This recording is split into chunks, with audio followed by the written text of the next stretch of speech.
So as we all know, gender equality is an integral part of the 2030 Development Agenda. It's both a sustainable development goal and a vital component of achieving progress toward all the SDGs. Gender responsive evaluations are important tools to promote accountability on gender equality, human rights, and women's empowerment. They provide information on the ways in which development programs affect women and men differently and contribute to the achievement of these commitments. As we know, this information is often lacking, and its absence hinders progress.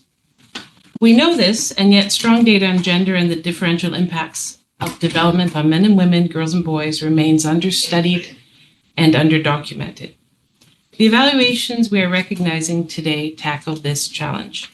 They're examples of what we could achieve and what we can learn if there's a willingness to try and the dedication and commitment to do. I'm so very pleased to announce the Gender Responsive Evaluation Award winners. They are, first, the final evaluation of the project to prevent the feminization of extremist groups' modus operandi by UNDP Chad. Congratulations.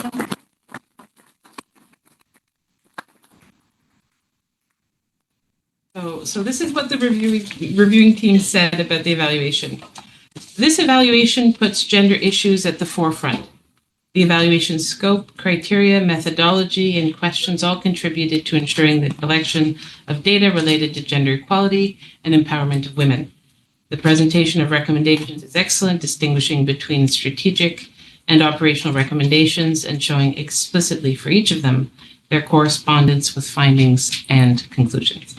Congratulations. The other recipient of the award this year is the evaluation of the project entitled Digital, Inclusive, Accessible, Support to the Digitalization of State Services in Ukraine from UNDP Ukraine. Congratulations.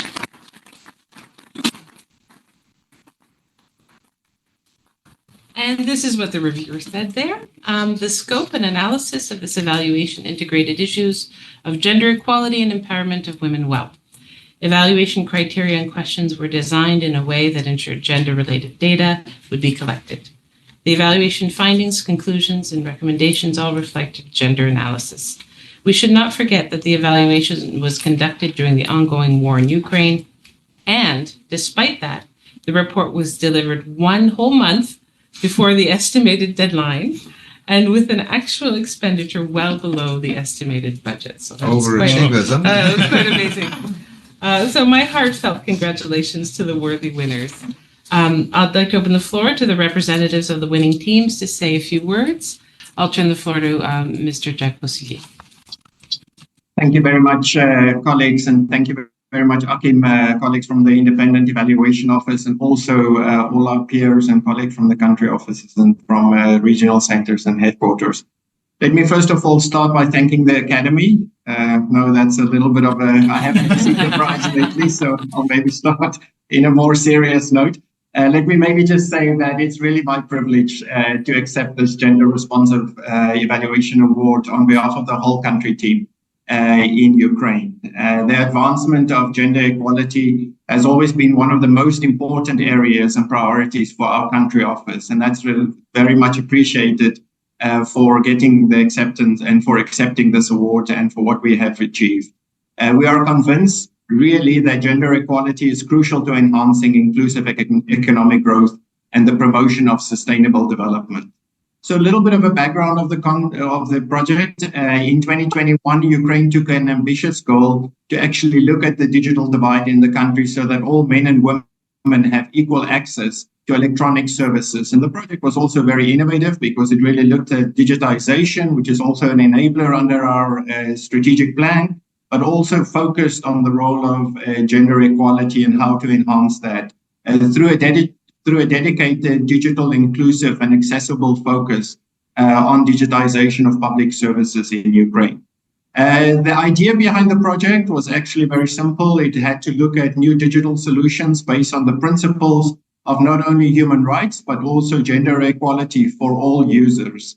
And whether it was women or men, disabilities, vulnerable groups, we really looked at how all people who are left behind and not included in the process can be included. So the first phase of the project lasted for 3 years. It ended in 2023, after which we did our final evaluation and the project. So let me maybe also just capture 3 takeaways from what we learned from this project. The first is really that a gender and inclusive lens must be applied from the project design. And as was mentioned, even under very difficult circumstances in Ukraine in the breakout of the war in February 2022, we continue to revise and look at the projects in new and innovative ways. And we continually looked at how to achieve the gender responsive and a sustainable approach throughout this evaluation. The second is really that the project monitoring and results framework must be periodically changed and also reviewed.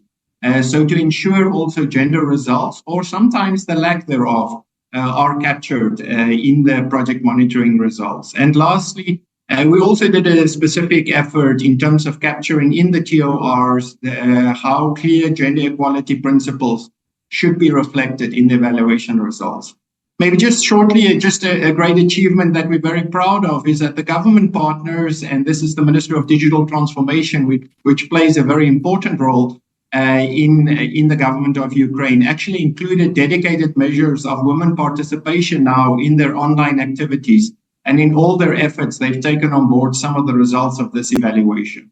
So we are really very much honored by this result. Thank you very much for including us.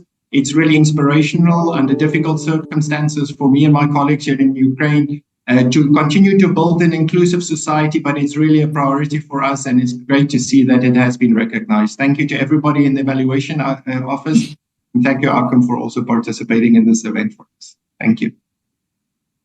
Thank you very much, Jacko. I think one of the things that strikes me in hearing you speak is how thinking about gender is infused throughout the whole project.